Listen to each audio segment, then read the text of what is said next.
வணக்கம். அருள்முனைவர் ஐஎஸ் அல்போன்ஸ், தேம்பாவணி, பாடல் எண் 7.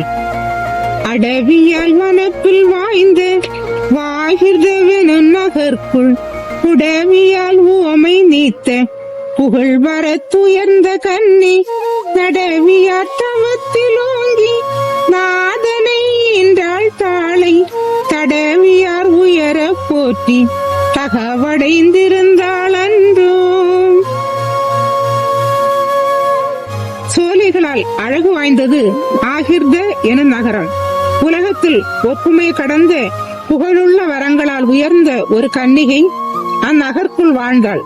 அவள் ஒழுக்கமாக நடந்து நிறைந்த தவத்தில் உயர்ந்து ஆண்டவனை பெற்றெடுத்த கன்னிமரியாளன் பாதத்தை தடவி அன்பு உயர போற்றி மேன்மை பெற்று இருந்தாள்.